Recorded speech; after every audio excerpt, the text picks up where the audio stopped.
Hello Virgo's, welcome to Guru माहिंदी tarot. और ये reading है आपके सितंबर के सेकंड वीक की। चलिए देखते हैं आपके लिए क्या मैसेजेस हैं सेकंड वीक ऑफ सितंबर। Messages for Virgo's.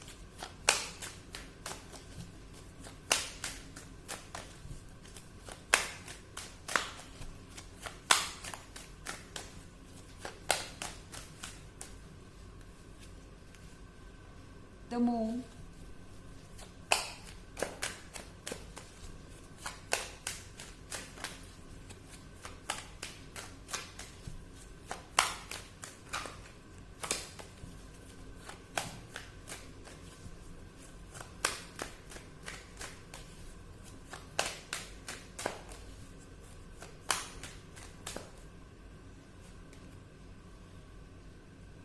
Five of Wands,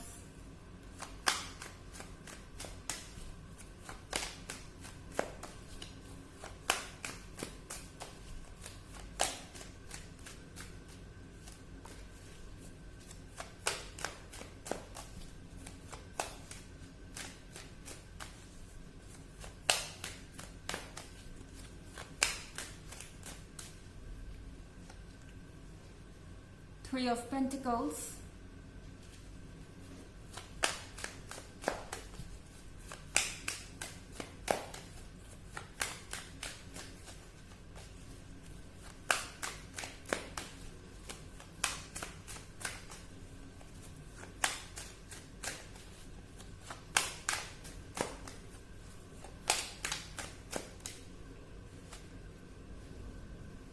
The Magician.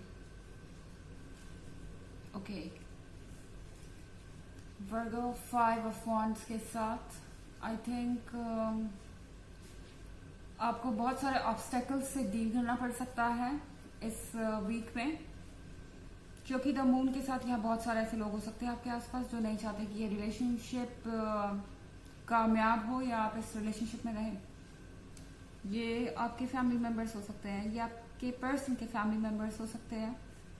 और मुझे ऐसा इसलिए लगता है क्योंकि थ्री ऑफ पेंटिकल्स के साथ यहाँ कुछ सीरियस डिस्कशन हो रहा है, किसी तरीके का सीरियस डिस्कशन यहाँ पर स्टार्ट होगा। एंड एक के बाद एक लोग आपको आपके पर्सन की कमियां गिनाते जाएंगे, आपके रिलेशनशिप की कमियां गिनाते जाएंगे, आपको इस पर्सन से अलग करने की कोशिश करेंगे, या फिर वो चाहेंगे कि आप इस रिलेशनशिप को चेंज कर दें। मेरे कहने का मतलब ये नहीं है कि ये बुरे लोग हैं, नहीं, हो सकता है कि ये आपके वेल विशर हों और पर्टिकुलरली ये इस पर्सन के नेगेटिव पॉइंट को देख रहे हैं, क्योंकि वो नहीं चाहते कि आपको किसी भी नेगेटिव चीज से डील करना पड़े। पर आई डोंट थिंक कि ये जो भी लोग हैं इन्हें ये समझ में आ रहा है कि ये पर्सन आपके लिए कितना इंपॉर्टेंट है। उन्हें ये समझ नहीं आ रहा कि आप क्या फील करते हैं, और ये सबसे बड़ा इशू है यहाँ पर, क्योंकि ये रिलेशनशिप आपका है तो आप उम्मीद भी नहीं कर सकते कि कोई और इस बात को समझेगा। सो यहाँ पर जब बात आ रही है किसी भी ऐसे चीज की जो कि कमिटमेंट से रिलेटेड है, शादी या फिर कुछ और, तुरंत लोग नेगेटिविटी की तरफ पॉइंट कर रहे हैं, क्योंकि पॉजिटिव चीजों के बारे में डिस्कशन करने की कोई जरूरत नहीं है, इसलिए पॉजिटिव चीजों की तरफ इनका ध्यान नहीं जा रहा है। और यहाँ पर आपको लोगों को कन्विंस करने में बहुत प्रॉब्लम आएगी। इनफैक्ट आप दोनों को ही बहुत सारे इश्यूज हो सकते हैं अपने रिलेशनशिप को फाइनल स्टेज तक ले जाने में। पर सिचुएशन चाहे जो भी है, मुझे दिख रहा है कि आप यहाँ पर लड़ रहे हैं इस रिलेशनशिप के लिए, और कहीं ना कहीं आपके पास हर किसी का जवाब है। मुझे लगता है कि आप यहाँ पर सबको समझा देंगे अच्छी तरह से कि क्या क्यों हो रहा है, किस चीज के बीच में क्या कनेक्शन है। और फाइव ऑफ वॉन्ड्स का मतलब होता है कि आप जिस भी आर्ग्यूमेंट में पड़ेंगे उस आर्ग्यूमेंट में आप विनर होंगे, यानी कि कहीं ना कहीं सामने वाले के पास आपकी बातों का जवाब नहीं होगा, और ऐसा कुछ भी होगा नहीं जिसको लेके और इश्यूज क्रिएट किए जा सके। यहाँ पर आप बहुत इरिटेट हो सकते हैं इस वीक में, क्योंकि आपको ऐसा लगेगा कि आपके पर्सन की बुराइयां ही देखी जा रही है, उनकी अच्छाई पर कोई फोकस नहीं कर रहा है, और चीजें बहुत ज्यादा फ्रस्ट्रेटिंग होती जा रही है। पर एक बार अगर आप इन चीजों से डील कर लेंगे तो ये चीज़ें क्लियर हो जाएंगी। और द मून के साथ आपको कुछ शॉक्स भी लग सकते हैं। ऐसे लोग भी आपके अगेंस्ट में बोल सकते हैं जो आपको अभी तक लगता था कि आपके फेवर में है। आप देखेंगे कि लोगों के व्यूज एकदम अचानक से बदल रहे हैं।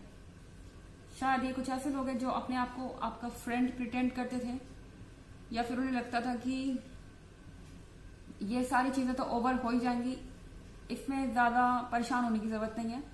और ये शायद आपको आज तक ये दिखाते थे कि ये आपके लिए खुश हैं, इन्हें कोई इशू नहीं है आपके रिलेशनशिप से। पर अब आप देखेंगे कि ये जो भी लोग हैं ये अपनी बातों से मुकर रहे हैं। और द मून के साथ बहुत सारी ऐसी चीजें हैं जो सरफेस पे आएंगी जो आपने एक्सपेक्ट नहीं की थी। ऐसी चीजें आपको सुनने को मिल सकती हैं। और यहाँ पर बहुत सारा आर्ग्यूमेंट हो सकता है, पर चाहे जो भी है यहाँ पर आप ब्रेव दिखाई दे रहे हैं। यहाँ कार्ड है द मैजिशियन का। द मैजिशियन के कार्ड के साथ मुझे लगता है कि आप समझ नहीं पाएंगे कि कौन क्या कह रहा है और कौन कौन है एक्चुअली में। द मैजिशियन के साथ आपको ऐसा लगेगा जो कुछ भी आप देख रहे हैं, सोच रहे हैं, समझ रहे हैं, सब कुछ एक वहम है। डिसीजन लेना बहुत मुश्किल हो जाएगा, ये समझना बहुत मुश्किल हो जाएगा कि कौन एक्चुअली में आपका वेल विशर है और कौन आपका हेटर है। तो ये चीजें यहाँ पर इस वीक में आपको डिफाइन करना बहुत मुश्किल होगी। हालांकि एक जनरल रीडिंग है, ये सबसे रेजोनेट नहीं करेगी। एनर्जी रिवर्स भी हो सकती है अगर आप क्रॉस वॉचर हैं। इसके अलावा अगर आप पिछले वीक की रीडिंग या ईयरली रीडिंग देखना चाहें तो दोनों का लिंक आपको डिस्क्रिप्शन बॉक्स में मिल जाएगा हमेशा की तरह। चलिए आगे बढ़ते हैं।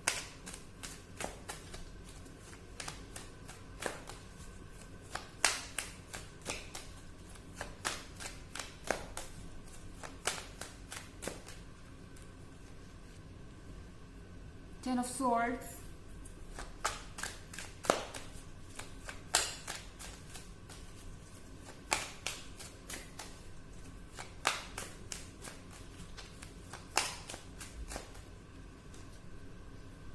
Queen of Swords,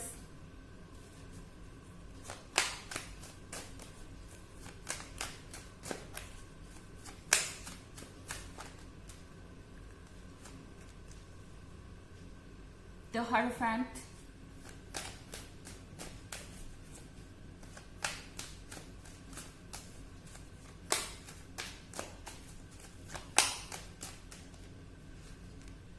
and Nine of Cups.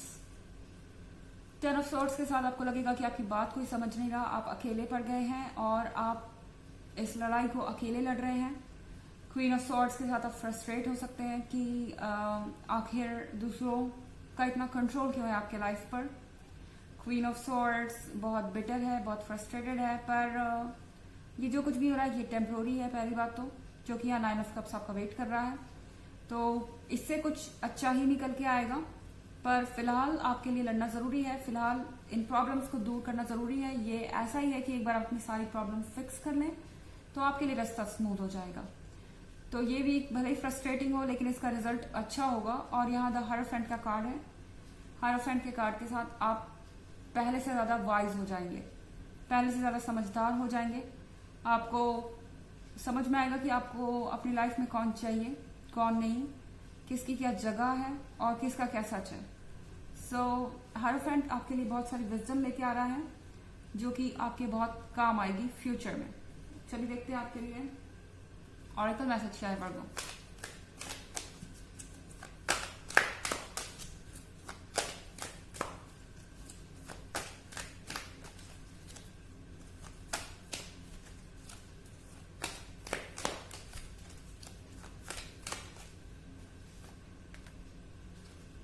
Lady Nada, heart awakening, awaken to acceptance and divine love, give and receive in balance.